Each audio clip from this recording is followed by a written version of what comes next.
There we go. Okay, I'm back. There we go. Okay, can you hear me? Yeah, sorry, I hit the big red button thinking it was the record button, but it was the end zoom Never button. hit, never hit the big red button. Yeah. So thanks for joining. I guess I wanted to start off with an experience I had with your new record, if that's okay. Sure. Yeah. Which is I drove down to Middlebury. I'm in Montpelier, like you asked. So Yeah. I drove down to Middlebury to see an old friend of mine who was up Yeah. visiting from like Uh-huh. seventh grade. And I listened to your record on the way back from Montpelier, from Middlebury to Montpelier, and it was one of those like quintessential gorgeous Vermont days. Yeah. And Addison County, for some reason, has like a particular Vermont thing for me, which is it's still like lots of farms and, and talk about the perfect soundtrack. Cool. I'm Like into it. it was so amazing because every song just kind of brought me into this experience and knowing that you've done a lot of work in Vermont and work with a lot of Vermonters and then being able to experience it as a Vermont experience just was like it was transcendent. Um, Oh, that's awesome. so not that everyone is it's a wonderful new record, your record called I've Been Gone. And not that people need the perfect setting to hear it, but I mean, yeah. yeah. But I think, and on that drive, pretty much any record is the perfect record. You know, it's Yeah. I so think, there might be a little bias there. It's like it's hard to not enjoy whatever's happening when you're on well, that. well, it certainly wakes up the senses. Yeah. But so does your album in a lot of different ways. Right on. And I wanted to start. I interviewed Oliver Wood a few weeks ago, before they played at the Flynn, Oh, good. and I knew you had this connection with Kevin Calabro and the Royal Potato Group. I don't know if Kevin shared with you that he and I have known each other for like 30 years because Oh, cool. he used to do promo stuff for a record label called 32 Jazz, and I was on WRUV at the time, and I used to travel to New York, and he would like hand me piles of CDs back back in those days. Right on. Um, so it was great because I saw you first, Bob, when you played for Fatty B's Gumbo Oh show. yeah. Wow. Nice. And Fatty B I've been over to his house a little bit earlier and he played me some of the record before it came out and that he's like, I gotta play you this Good Heart Money song. I gotta play you this. Wow. And he told me the story about you kind of coming up with like how the two of you worked to kind of come up with that idea and all of that. And so I was really drawn to that and very excited about hearing it live and then watching you come in and play it. It just really hit me. So I've been a huge Bob Wagner fan ever since, which isn't that long considering how long you've been in the game. What what Um, a, what a what a fun introduction. And I don't think enough people know about that great project that he put together. yeah, it was Yeah. amazing and feeling what I felt was the joy and excitement that he talked about working with you and what you brought to the project, which was part of it. So, That was a great collaboration. It really was. It was a that song in particular. I don't even know exactly where to point people to go check that out, but I think it's on over on his in his world. But yeah, that I think like it's on Bandcamp. Well, I'll point folks to it, but oh please I don't do. want to Well, take away from your record at this point point. yeah, point me to it too. Okay. Um, no, that was just really neat. I had this like chorus hook in my mind, like that was sitting in a pile for like years. Hmm. And when this project came up, I was like, oh, I wonder if this would be a good chance to use this thing. And anyway, long story short, it was just a nice natural collaboration. He just did such a great job putting that project together for people. Yeah. So that kind of leads me into this next question, which is this is your first solo record. Mhm. And you've been playing music with lots of people for 20 years, a couple of long time, Yeah. playing with Cat Wright, playing with a whole bunch of different folks, doing a lot, playing with Mike Gordon, playing with a lot of projects around Vermont, including the Hug Your Farmer program, raising money, and you're stepping into your own solo gig. And I'm so curious about your experience of that. I know that a lot of the songs on the record you've had, like you were talking about, in your pocket for a long time. Some Yeah. of them are pretty old, and we're like kind of in the pile that was like growing of songs, and then some of them were finished the morning of the recording. So Mm, it's kind of a mix of new and old, which was pretty fun because I ended up, I think, recording probably about two records worth, okay. uh, and then had to like slim it down. Okay. Uh, Pretty maybe rookie move in some ways for like a first record. Like I'm gonna go record 17 songs and then Sure. pick my favorite 10, Right. and so that just made the whole process longer, more expensive, and probably a little bit more painful mentally. Uh, Okay.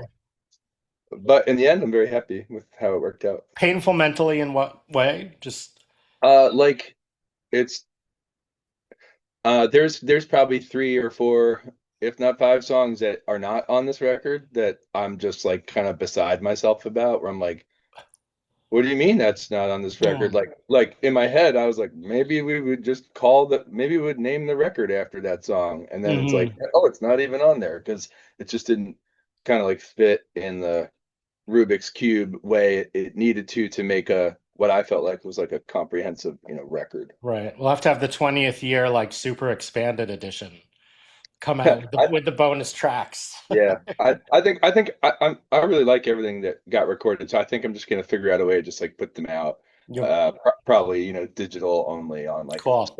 some other kind of release. Maybe I can get to that later in the Cool. year. I'm an old DJ, so I'm thinking maybe 7 inch or 12 inch singles or I love, is it 10 inch? yeah, I there's that love a 10-inch record. too.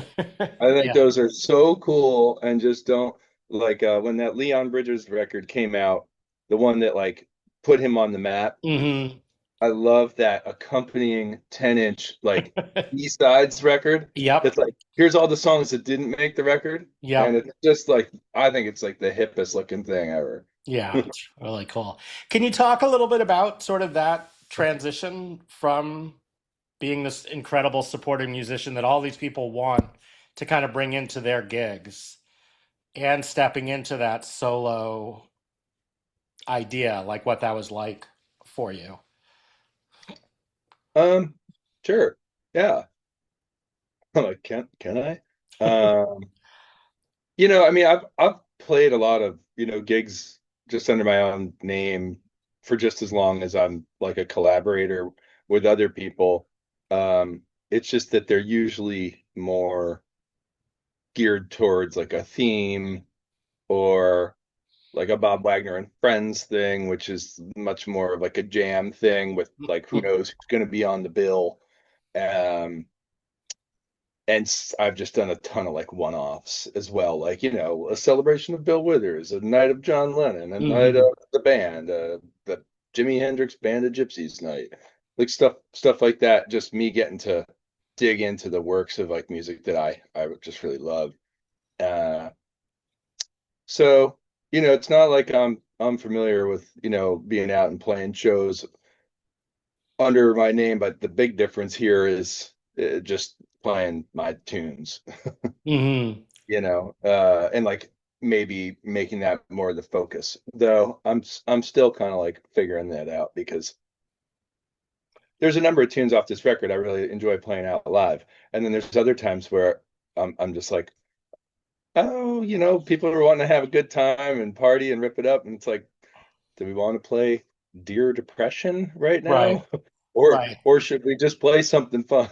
Yeah, or I've been down, I could see sort of is not the one that's going to get the party started.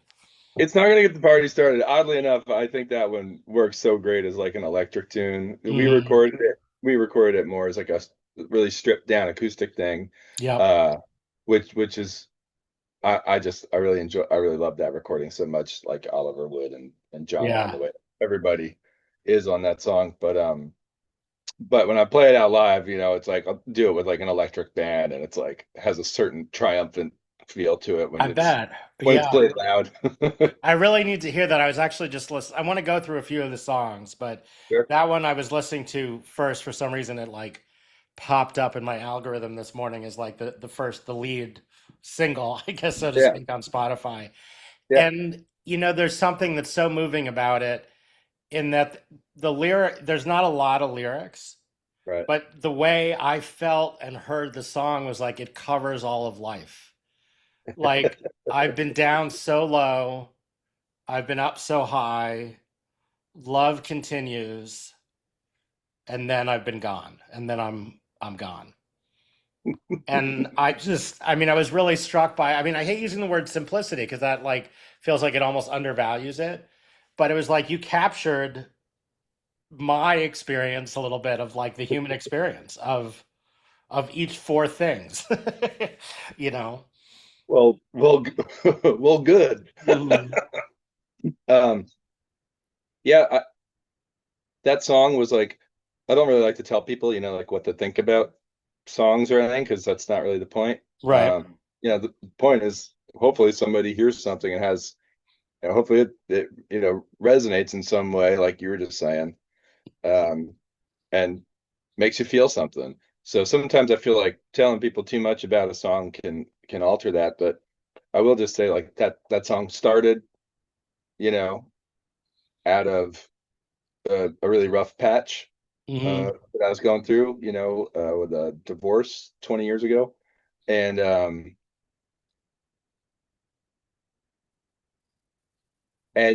since then, the song for me has turned into it's not really like a breakup song anymore. Hmm. It hasn't been for a long time. We were playing it with Cat Wright for the last few years, and we were closing a lot of shows with it, and it really kind of took on this air of, we would send it out to uh anybody in the audience that was like missing somebody, that had Hmm. lost somebody. And it really has taken on more of like a feel about like processing grief, Yeah. and loss. And that might have been born out of a romantic thing, but I feel that so much more, that song a lot more now about grief and loss, for somebody that you lose, that passes away. Yeah. I have to warn you, Bob, that in my other life I'm a therapist. So I just need to like In my other life, that's what I was gonna be. Okay, perfect. So, I mean, what you're speaking to, I love, like, so you wrote the song 20 years ago Yeah. in response to the divorce you were going through? Yeah. Okay. Yeah. And that's sort of one of the amazing things about healing and watching people heal is that the experience of going through grief that then it can feel like a transcendence that opens things up in terms of like receiving the Yeah. more of the deeper feelings of loss that then are accompanied by love and transcendence in a way of the hurt when it moves around. So, Yeah. Grief is such a special. I mean, it's obviously such a hard emotion to wrestle with, but it's such a special like bubble or cocoon of the human experience. When you lose someone close to you, maybe more so when someone passes away versus a romantic thing ending. You enter this space that is so unlike any other part of the human experience. hmm. And at least for me, dealing with that and other times in my life, like losing my father and other people in life, it's like you go into this space and you just learn so much about like yourself real quick. And it also just kind of turns everything, things get really simple in a way. Hmm. It's like things get, for me anyway, it gets easier to just see like things get a little bit more black and white, not in like a bad way, but in like a simple way, like Yeah. easier to just see what's really important in life. And maybe that's kind of what you're saying is so great because maybe that's what like my spirit was picking up with a little bit on the song is that there's such a simplicity to the song. There's like four statements, and Yeah, yet they encompass so much, like so much to just be in each one of those places. So I love that. yeah. Yeah. No, I'm glad you like it. I really Yeah. am. What is it like to not to keep playing, but like to have had that song in the works for 20 years and sort of the evolution of the experience of playing it and like bringing in John O'Ricks and Oliver Wood with you and all of that. Yeah. Um, well, one thing maybe is worth noting is that song on the record is like the only song that we did where we all just kind of like got really close in we were all in the same room together. Hmm. So instead of like being in a studio with like in the isolation room and this Right. booth and all that stuff, like we all just got really close. Or even in different parts of the country. Right. Yeah. Totally. Yeah. Yeah. And you know, we all just got really close, put the mics up, and it was like it just kind of felt really important to me. I was like, no matter like what happens on the take, I kind of just want the experience. Like I want to look back on the experience of this recording and have the memory of performing the song closely with these musicians that I just like, adore like Hmm. so much. Um and versus like going for this like overproduced thing because with that song's like a little bit too precious to me and I was in some way I was just like if I go down that wormhole I don't think I'll ever I don't think I'll ever be happy, it's like I kind of Hmm. record it kind of like warts and all. Right. um and yeah, when I look back on it I'm like, yeah, it's certainly not my best vocal performance in my life, that's for sure, but it's like, oh well, just it's kind of a good experiment, and just like let it go, let it be what it is. Because Yeah. I'm still very happy about having that memory of us just like kind of working through the song together closely, just like and just not really overdoing it. Yeah. That's great. I saw them when they played at the Flynn recently, and there was a They moment where do. the three of them step up to the mic. Yeah, Like it reminds you, like there's like big mic. on a tight wire in a way. They're just the vulnerability of that and asking the crowd to be quiet because otherwise we wouldn't Yeah, be able to hear them. Like it just created such a sweet, vulnerable intimacy in that moment. So I can envision those guys with you, the three of you there with that. yeah, that was pretty great, and I don't want to waste the opportunity to say that I think that John O'Ricks's piano playing on that is just like this is some of the best piano playing I think I've like ever heard. It's, yeah, yeah. When I was at the Flynn show, I don't want to take it away from your album, but when I was at the Flynn show and he's playing there, it's the three of them. I like leaned over to my friend. I was like, "Are they just piping in the keyboard? Like, where Oh is yeah. that coming from?" And then I realized that he's drumming with his left hand and killing it on the keyboard with his right, which defies any expectation I have of like human capacity. I mean, it was just really marvelous. So, and hearing him on your record and bringing, because he rips, and a bunch of the songs on this album, you guys rip. I mean, like funk, like deep, whatever we want to call it, Americana, like, but there's that funk Yeah. in it. And so, starting off the record like that, that's another thing of being like brought in Oh yeah. immediately. Well, just everybody, Mark Radabow on drums, John O'Ricks, Josh Weinstein, Reese Williams, like, and then Larry Metz, geez. Um, those guys get in a room, they're gonna do Yeah, what they do. it's great.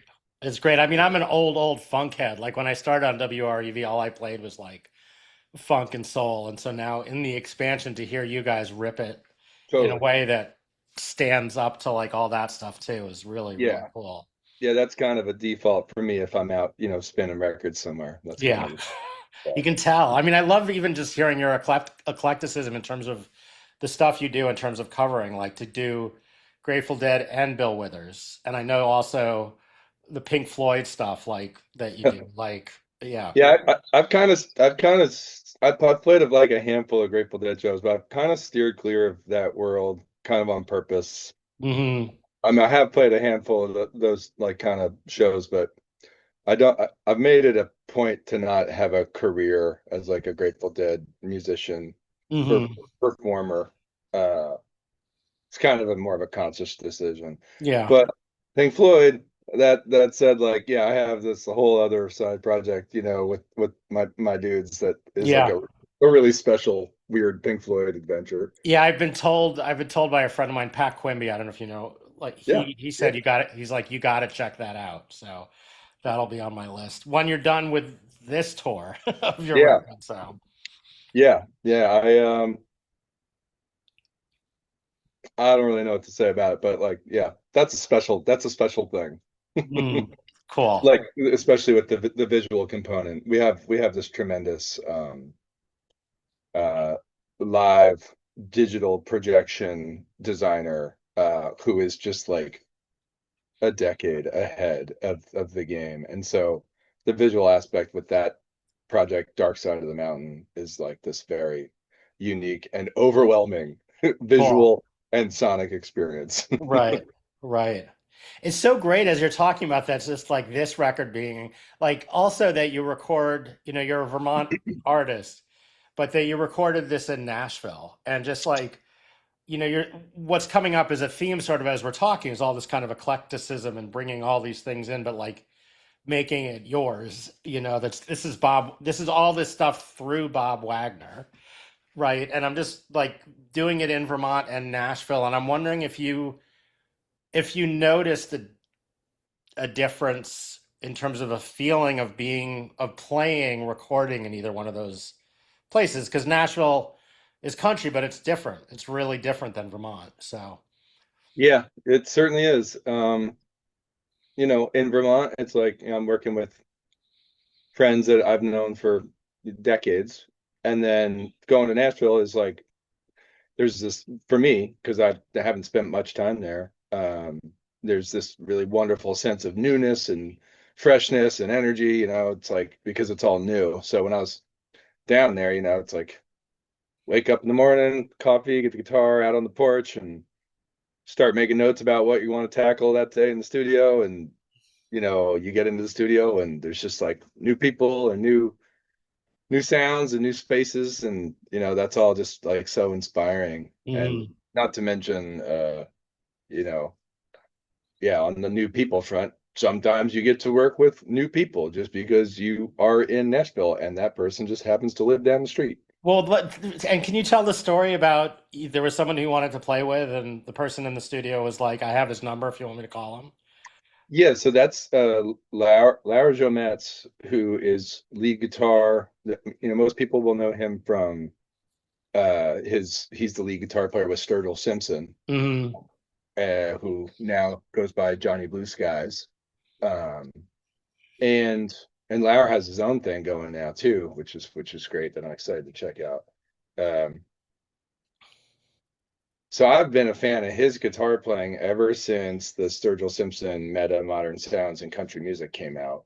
Uh, Hmm. I want to say that was like 2012, but don't quote me on it. 2014. I think that's about as perfect a record as I've ever heard in my life. Like Wow. beginning to end. Do you know that record? I don't, but I'm gonna. Oh, please. I would be shocked if it didn't become a lifelong favorite of yours. Wow. Okay. Uh, Top to bottom, there's not one song to skip. There's not one weak link. It's like a perfect. Can I curse? Nope. Okay. It's a perfect record. Yeah. Uh, Trump will definitely come after us. He wants to yeah. shut down GDR, I'm sure. So, Well, uh, that his guitar playing, I just fell so in love with because of that record. And so yeah, the quick story is it was on my last day of tracking in Nashville. I was down there by myself. I was cleaning up, some vocal harmonies, and I was going to put down like a guitar solo or two on a song, overdub stuff. And I was right about to do some guitar solo stuff, and we were on a lunch break, and me and the engineer were hanging out. Brooke Sutton, who runs the studio, owns the studio there, the studio in Nashville, and he starts telling me about the session that's coming in starting the next day for like a week. And I can't remember the artist's name, but he's telling me all the people on the session, and mhm. I think it was like Homer Steinweiss on drums, and I was like, whoa. And then he's listen, maybe it was Ted Pecchio on bass. I'm like, oh great. And then he's like Lars Jometz on guitar, and I was like, whoa, he's coming. Uh, Uh-huh. and he's like, yeah, he's like, do you know him? I was like, dude, I gotta be honest with you, like, there's like two guitar players in Nashville that if I could call to be on this next song that I was about to go play guitar on, Wow. I would. It would be him or Jim Oblong. And he's like, "Well, do you want me to text him?"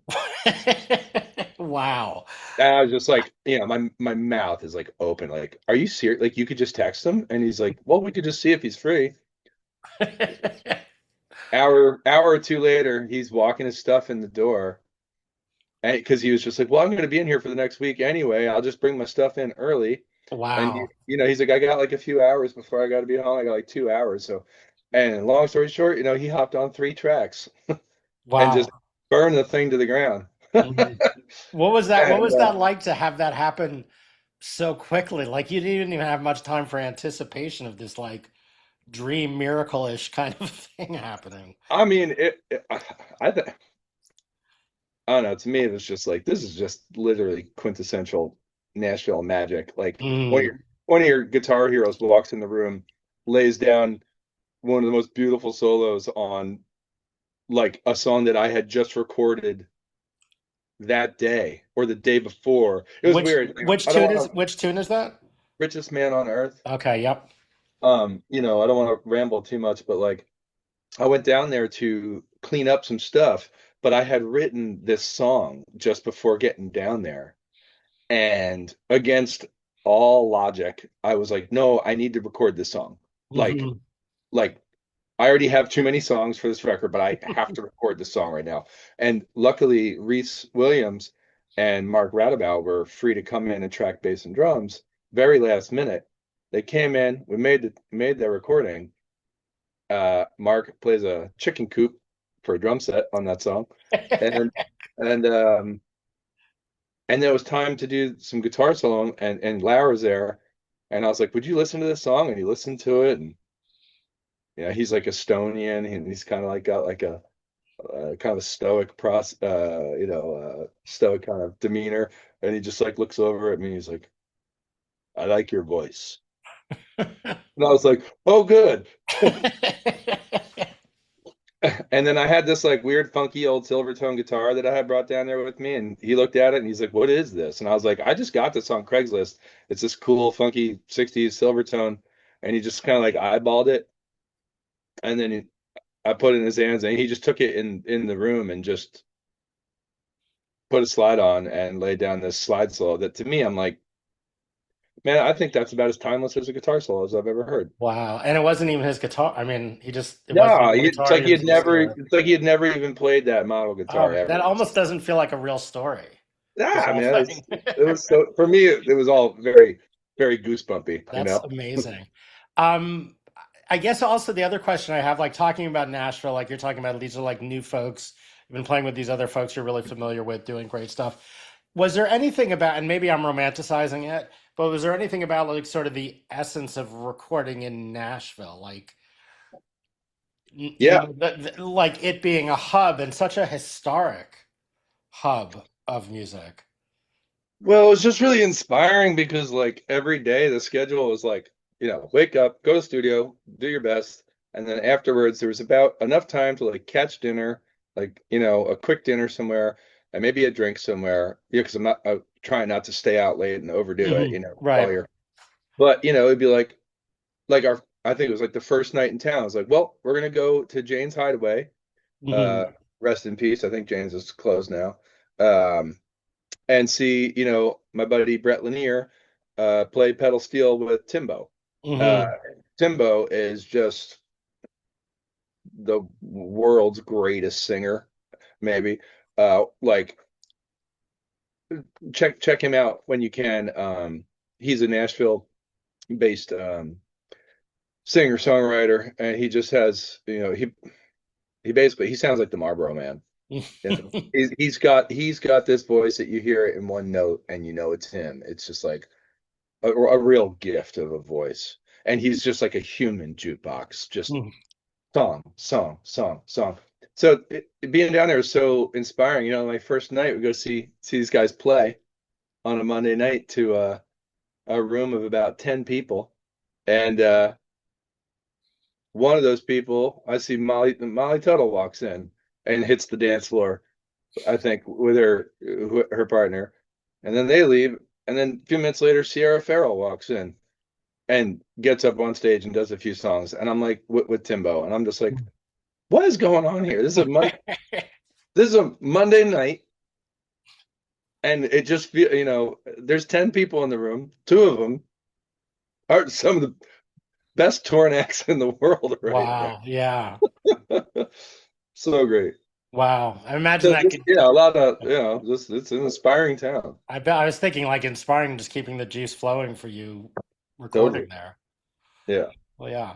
Um, I was curious about a couple other tunes. One, I just have to say, Jesus, Coffee, etc. may be like my favorite title of a song, partially because it just speaks to my own like personal spiritual needs Yeah.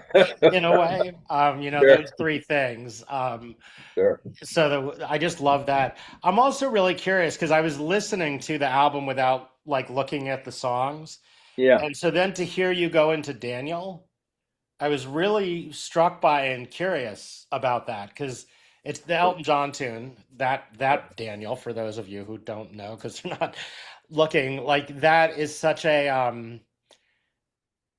what's the word? I mean, it's a classic tune. Yeah.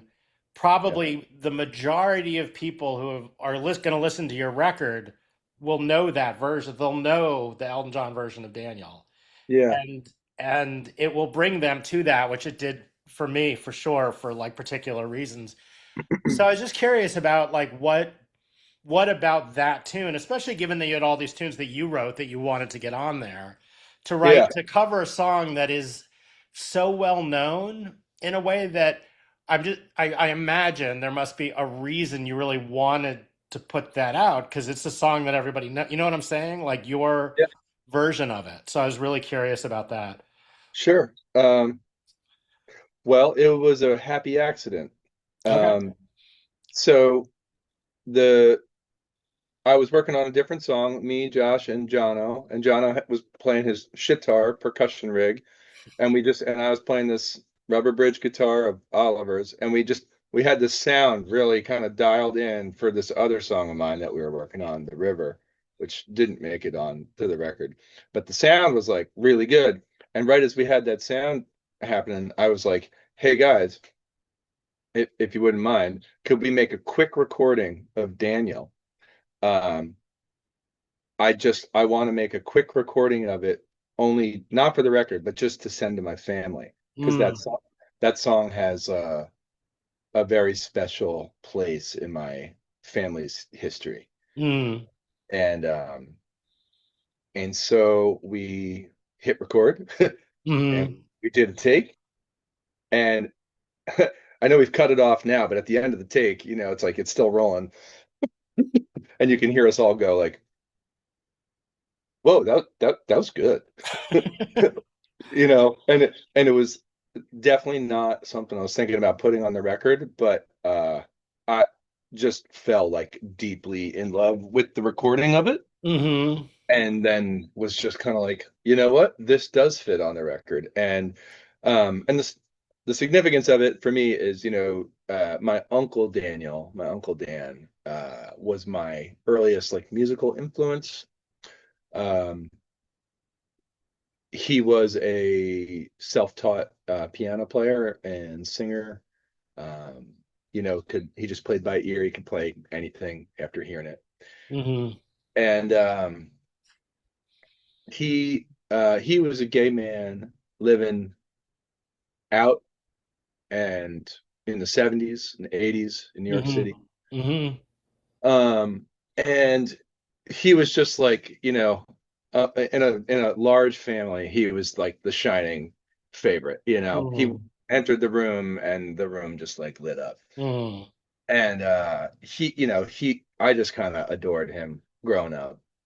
And he was like my first introduction into like seeing somebody play music Hmm. in a space and seeing how it changes the space, because he would like get behind the piano, at Christmas, and we'd have 20, 30 people in there, and then all of a sudden it's a Broadway show, Like the you know. air feels different. Like you've been Eh, transported to another. Yeah. yes, and like, at 5 years old, I'm looking at that going like, what just happened? Like this is like literal magic. Like what's going on? This is everything's different now that this is happening. Mm. So that's like what started me playing music was him for sure. And yeah, and his he passed away eventually from the AIDS epidemic. And Mm.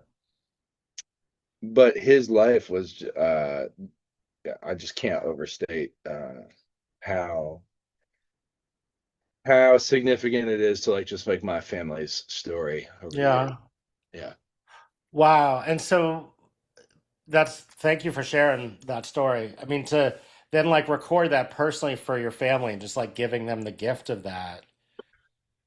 And then, I was just yeah, thinking I'll send it in an yeah, email, yeah. to the family thread. Like, here you go, we the song played at his funeral. It's always been Mm. a special song for us. So then to like open that up to public, like, is that how does that feel? I'm just curious. There's the Um, therapist in me again asking. Totally. I Yeah. mean, it feels deeply cathartic for me. Mm. Um, Anybody who's like a close friend of mine, knows about the story of my Uncle Dan and his place in our family and what the losing him kind of did, the chain reactions that had in my family and how that affected many of our lives. And Yeah.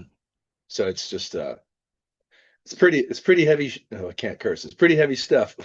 Yeah. uh, but it's also really deeply beautiful. And I was just, very happy we got a good take because certainly wouldn't want to share something, share that song without it being a good one. Right. And quick side note, I don't miss an opportunity to tell people that I read somewhere that song, Elton John's, original song, Hmm. Daniel Elton and his songwriter Bernie, Yeah. uh, that song was written and recorded on the same day. Wow.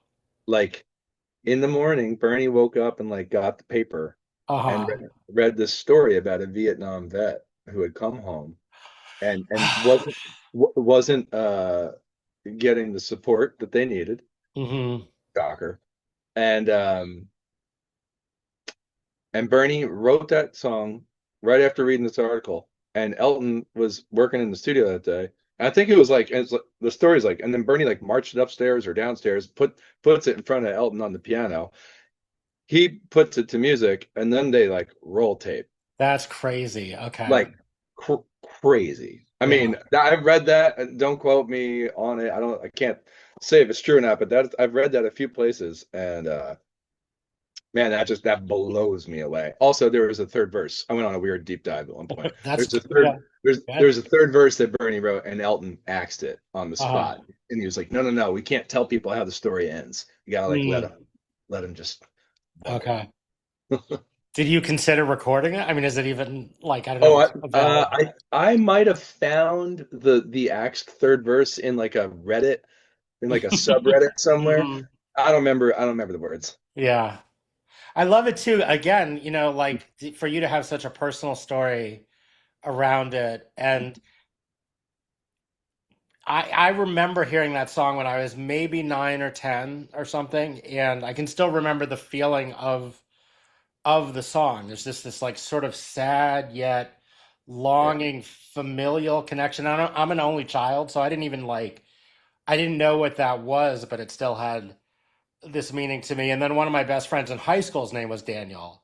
And that Okay. song was also really meaningful to him, having the name Daniel and having an older sister who like played that for him. And so again, it's like such a amazing thing to put on your album because it is one of the songs that so many people, I think, are going to have some kind of personal experience of before they listen to your version. Like I imagine everybody who has a brother Daniel has heard that song. There's some way that a meaning pops out to them. Sure. Yeah. Yeah, Yeah. yeah. That's really I love that. I guess I want to mention again. I should say you're tuned to WGDR, Plainfield, Vermont, WGDH Hardwick.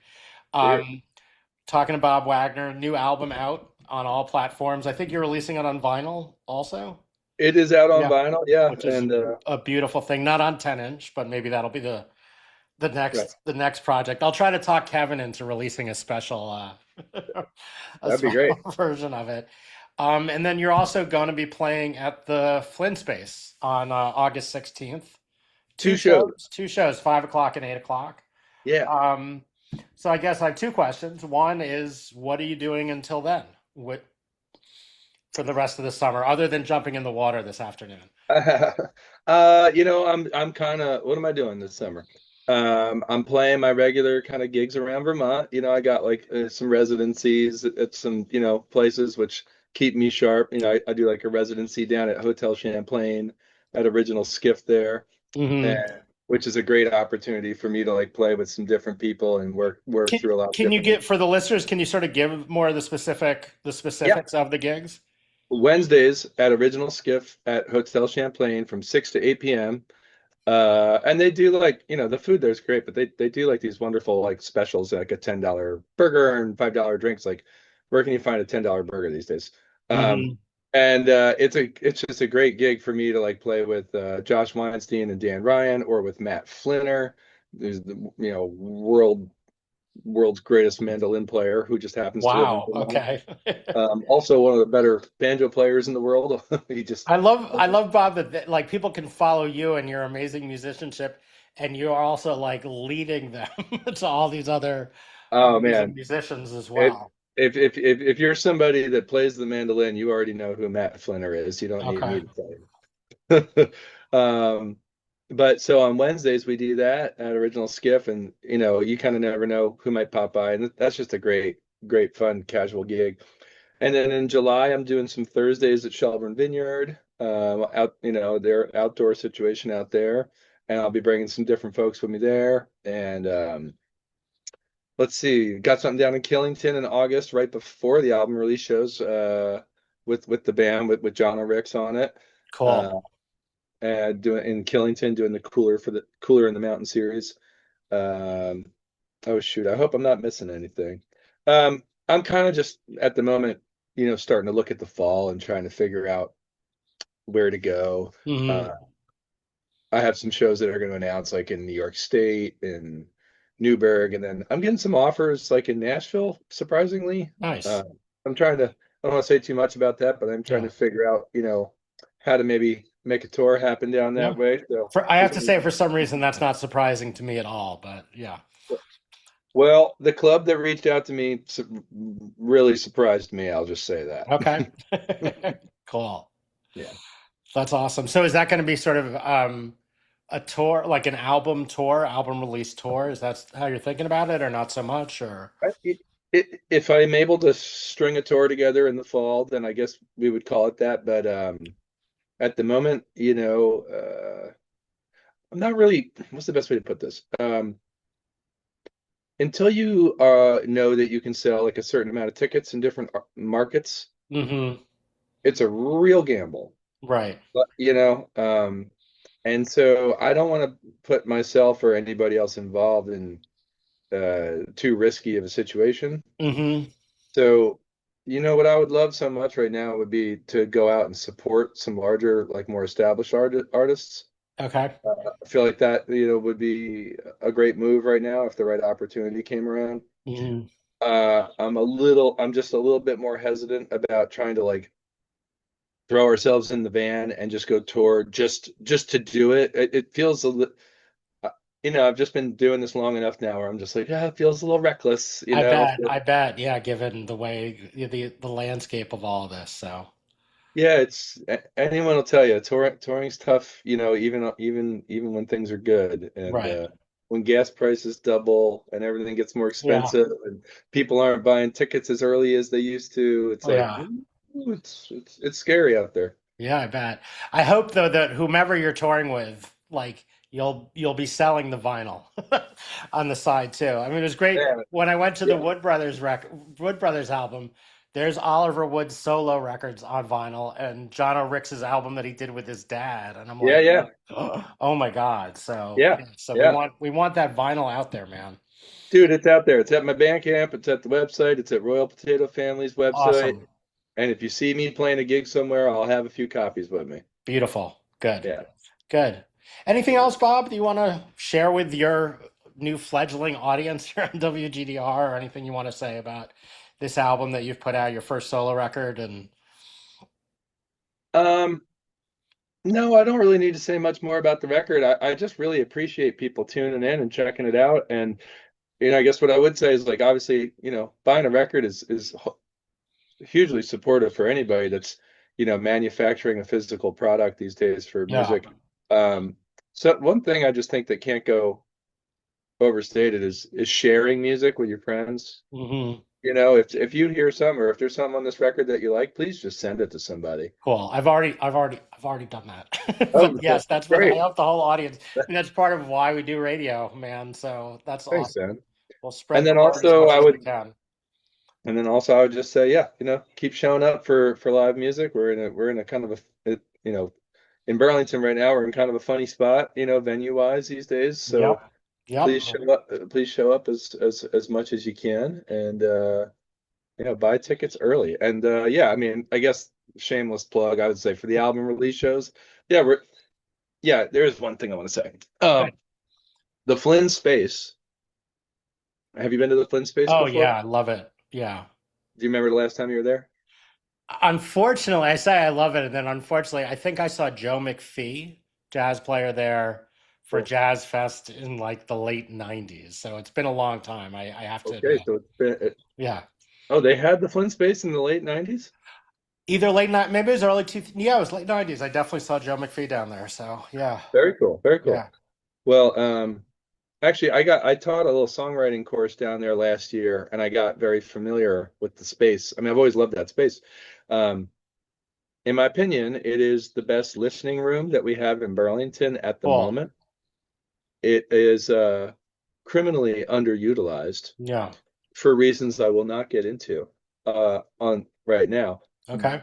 But it is, in my opinion, the best listening space that we have in the city of Burlington. It also happens to be home to one of my favorite grand pianos Wow. that I'm so excited to have John O. Ricks with us that Oh night boy. to Oh get to boy. play. Okay, good. I was going to ask if Jono was going to be there for that show. So okay. Yeah, so yeah, I guess the one thing I'd leave you with is that the album release show there, two shows, Sunday, August 16th. We're doing an early show and a later show, 5 p.m. and 8 p.m. And it's myself, Dan Ryan, Josh Weinstein, John O'Ricks, and we're gonna have special guests to be announced. I think Kat Wright's gonna be joining us, and then Nice. I think Nicole Nelson might be joining us. Oh wow. Okay. But I don't think I can wait, Bob. I don't like well, I don't think I can wait till August for this. But I'll just have put it on to. your calendar. It's like in August, you're gonna be looking for an excuse to go somewhere air conditioned. Yes, for sure. So we're gonna get together down there for two shows, and I'm really excited about it. And yeah, and I got to send out some more invites to guests, and who knows who will pop by. Awesome. Good. Yeah. Bob, thank you so much for your time on this glorious Vermont Sunday, Thanks, to sit Ben. down Thanks with for you hanging. about this. And yeah, so thanks for tuning in, everybody. We're going to be listening to some more tracks off Bob Wagner's new album, as well as I think some of the folks you mentioned. I'm inspired to dig Very in and good. find now. So we'll be playing more of that. And good luck with all of Thanks. this. And again, thank you. Thank you for sharing your music and your experience and your heart and all of that. So I really Thanks. appreciate I it. appreciate your time. Thanks for having me. Okay, take care. All right, you too. I'll see you out Bye. there.